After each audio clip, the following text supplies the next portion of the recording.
Hello, everybody, and welcome to the Continuity Report over at ohmTown.com. I am Mayor Watt. I run ohmTown, and we talk about 5 articles during the Continuity Report. Those 5 today are Pennywise Returns, an HBO prequel, a new adventure movie, a new Predator movie, no names, Zootopia 2, and Mission Impossible box office returns versus projections. Guess we'll see what the numbers are. Again, I am Mayor Watt, and along with the sentient AI who's not here today, we talk about those articles, all kinds of stuff funneled into the categories over at ohmTown.com, which is a news aggregation site that I use to manage my information overload. Go over and check it all out. See you on the other side of this.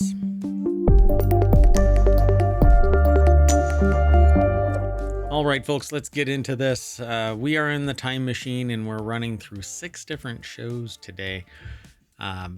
That's why the sentient AI isn't available, because the quantum singularities get tied up between their quantum matrix and the twin singularities over on the time machine. It's a bunch of timey-wimey stuff. I'm not quite sure how it all works anymore. It's basically the sentient AI's fault for all of this. Anyway, we'll see you on to our first article, which is in the continuity report, right? So that's what we're going to talk about. This is what the continuity report looks like. We're still working on new logos for each of the sections, and the first article is over in non-sequitur news, actually. Pennywise returns in the first trailer for HBO's It prequel, Welcome to Derry. So, Welcome to Derry, the prequel TV show for Stephen King's It has a new trailer. It's actually quite creepy. So it says it's coming to HBO Max, nay HBO Go, nay HBO Now, nay whatever. It's, I don't know, Max. It's just called Max. Anyway, this fall, the show centers on what seems to be the origins of its supernatural villain Pennywise the Clown and the first crop of kids to ever take him down. The book and what happens in the movies is not the same, so we'll see. Yeah, it's a little questionable. Anyway, in the trailer, we're introduced to an African-American family moving into Derry, Maine. This is basically the focal point of where Stephen King lives and grew up and stuff like that. Has a lot of experience there. And everywhere he saw something, he basically built some type of world building conglomeration of his imagination into Derry, in the whole ecosystem of his authorship. His entire world basically exists because of where he lived. I think it's amazing, and he's so prolific. So much writing is done. So the family's child makes friends with other local kids, and they start hanging out and experiencing, then investigating what's going on in the region. Bill Skarsgård will reprise his role as Pennywise the Clown. Ash Parrish over at The Verge put this article together. It ends with this person screaming. Set in Maine in 1962, Welcome to Derry functions as a prequel to the It remake duology released in 2017. Andy Muschietti, director of the 2 It films, is the writer for Welcome to Derry and direct a number of the series episodes. Bill Skarsgård also is returning to reprise his role as Pennywise. If you've never heard of this, what Pennywise the Clown is and what Pennywise is and what it is, etc., I'm not going to spoil it. You'll just have to watch Welcome to Derry and then the 2 movies. So it's funny because it says the first to take him down, the first crop of kids to ever take him down. The movies give it a different tilt, but anyway, kind of find it really interesting. So I definitely wanted to talk about it. So if you want today's articles, Ohmtron is where you want to go, unless you're over on YouTube. If you're on YouTube, then they're embedded in the show notes.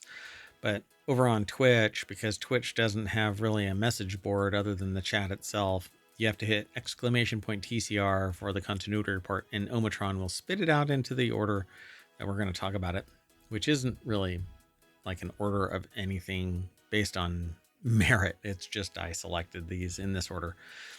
Anyway, the next and they were either submitted by someone else, the AI, or me.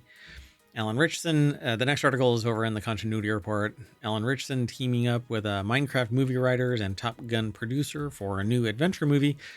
Alan Ritchson has once again set a high-profile project, and he's teaming up with high-profile creative team. Ritchson is an actor that's best known for playing the lead role in the Reacher series over on Prime. Hannah Guerin over at ScreenRant.com put the article together. Per the Hollywood Reporter, Ritchson has now been cast in a new adventure film, Fortune. The film is currently in negotiations with Skydance. The script is penned by Neil Widener and Gavin James and is based on their short story, apparently called Fortune. It'll be produced by Jerry Bruckheimer and Ritchson, with Andrew Schneider executive producing. Full plot and details have not yet been revealed. So it says his career continues to heat up. Alan Ritchson, I would love for him to be in more movies, but I don't want him typecast, you know. I don't know. I think he has potential beyond just being this kind of muscle-bound kind of person, you know. And Reacher does a really good job and bad job at the same time, because he's playing a particular character, and he plays that particular fairly well, right? Not fairly well, because it's a book translation, so I guess they're playing them as well as the author wants them to be played. But anyway, the movie's creation also highlights how big of a time this is for Ritchson. While he has been working for over a decade, Reacher has opened the door to significantly more opportunities for the actor. Fortune is far from the only movie he has coming down the line. This year, the actor will also play a key role in Netflix film War Machine, which is already generating some buzz. Other projects on his slate include Motor City and Runner. As such, Fortune will allow Ritchson to further explore his film career in other high-profile movies. So what they say, their take on Fortune news can Ritchson carry a big theatrical movie? I think that's a silly question. Yes, I think he can. Whether this succeeds or falters remains to be seen until movies like Fortune get released. That's kind of the no shit news. Anyway, let's keep moving. The next article is over in the Continuity Report. A new Predator movie is tripling down on Badlands' most divisive Yuja element. Predator Killer of Killers has just released a new trailer proving that it's tripling down on the most divisive element of Predator Badlands. Although Predator Badlands is the next live-action Predator movie that will be released, fans of the franchise will be treated to Predator Killer of Killers first. The animated anthology film will follow 3 different Predator stories set in 3 different time periods, capitalizing on the success of Prey. So while it is a separate story from Predator Badlands, the animated movie is one of the most divisive changes. Interesting. So Predator Badlands is unlike any other film in the franchise. It'll follow a Predator protagonist named Deck. While some fans love this idea, it has become incredibly controversial, as Deck looks far different from other Predators. Previously, each of the Predators looked incredibly similar, with the alien from Prey being the only real exception. Deck looks even more different.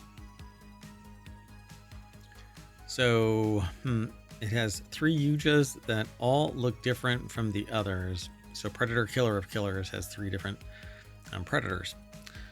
The 3 predators all look visually distinct from one another, with them having attributes that allow them to fit into their respective time periods. So it's a temporal relativism. They also have drastic changes from their original Predator design while still looking more alien than Deck. So this will be interesting. But if they all look like that, then what's it matter? I mean, they're all going to be these like kind of tentacled crab kind of face monster blah blah blahs. I don't know. This one looks more like Klingon than anything, but okay. Anyway, while it may be controversial, future Predator movies changing the designs of their titular, great, I get to use it, titular aliens is the best option, allowing the Yuja to stand out from each other will give each alien as well as each film more character. Yeah, I mean, it's about world building, particularly if you're jumping timeline. All right, let's keep going. The next article is over in the continuity report. It was aggregated from, I don't know where it was aggregated from. We'll see on the other side of this, because you click visit the link and it takes you there. So Zootopia 2 trailer, Judy Hopps and Nick Wilde are going undercover. The original Zootopia movie was released in the United States in 2016, so 10 years ago, nearly. Featuring a voice cast that includes Jennifer Goodwin as Judy Hopps and Jason Bateman as Nick Wilde. The animated movie proved to be a massive success that's made over $1 billion at the global box office. A sequel, Zootopia 2, is now in the works and will be released this coming November. The article is over at comingsoon.net. The article was written by Brandon Schrewer. Yeah.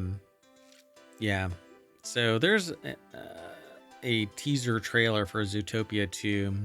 I'll mute it and jump up ahead. I don't know what all is in this, but it says in Walt Disney Animation Studios Zootopia 2 detectives Judy Hopps, voiced by Jennifer Goodwin, and Nick Wilde, voiced by Jason Bateman, find themselves on the twisting trail of a mysterious reptile who arrives in Zootopia and turns the mammal metropolis upside down.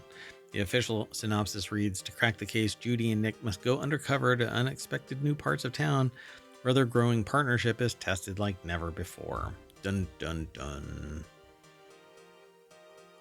Yeah, all right. Well, there's more over here at this article, but go on over and check it out. Last thing I'll say about it is, at least unless there's updates, Zootopia 2 is written and directed by Jared Bush, while Byron Howard is co-director and Yvette Marino produces. All right. Well, the film. She produced all kinds of paperwork and other stuff, but in this context, it's the film, producing the film. All right. Our last article for the continuity report for May 24th, 2025 is Mission Impossible, The Final Reckoning budget versus box office projections, how much it needs to make. So it's finally hitting theaters this week and could be the last time audiences see Tom Cruise's Ethan Hunt on the big screen. While it has not been confirmed, there's a chance that The Final Reckoning will be the last Mission Impossible movie, which means that there are more people will be drawn to watch the theaters, more likely. The film will continue the story of 2023's Mission Impossible Dead Reckoning, which actually underperformed at the box office. However, it doesn't seem like this will stop moviegoers from watching Cruise's last action movie in theaters. The article is written by Max Ruchinsky over at ScreenRant.com. It says Final Reckoning's budget is reportedly at least $400 million. Mission Impossible 8 is one of the most expensive movies ever. Movies that have gotten over that limit is Star Wars, The Rise of Skywalker at $416 million, Jurassic World Fallen Kingdom at $432 million, and Star Wars The Force Awakens at $447 million. Mission Impossible, The Final Reckoning wasn't always planned to have a budget this big. Over the years, the budget kept having to be increased because of several production delays. For example, production on Mission Impossible 8 had to pause multiple times because COVID's pandemic and the 2023 Hollywood strikes. So I guess we'll see what happens. There's like a snippet of him wing walking and all kinds of stuff. He does his own stunts. Mission Impossible: The Final Reckoning likely won't dominate the box office as it's going up against Lilo and Stitch. I think it's Lilo, which is projected to make $120 million in its opening weekend, while Tom Cruise's film is targeting more adult audiences. Lilo and Stitch will attract many families and children to theaters. So instead of, if we still have the nuclear family, then it's 2.5 children plus mom and dad or the composite parents, whatever. Essentially 2 parents, 2.5 children. It's kind of interesting because 2.5 is the replacement value. So you have to replace 2 plus the half is to make up for any random death. That's why you have 2.5. Anyway, pretty fascinating. It started out in 96 and had $458 million worldwide box office and only a 67% score. It's gone up since then until The Final Reckoning 2025. It has an 80% so far. Kind of weird. It hasn't been released as far as I know.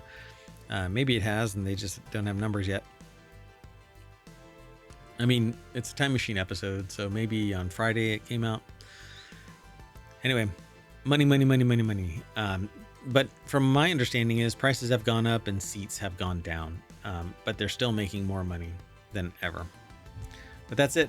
We are going to throw a film in reverse, and that's going to bring us back to the front page of the continuity report. And we're going to get out of here. We're going to reset and just do Warcrafters right after this. So see you in a little bit. Bye-bye.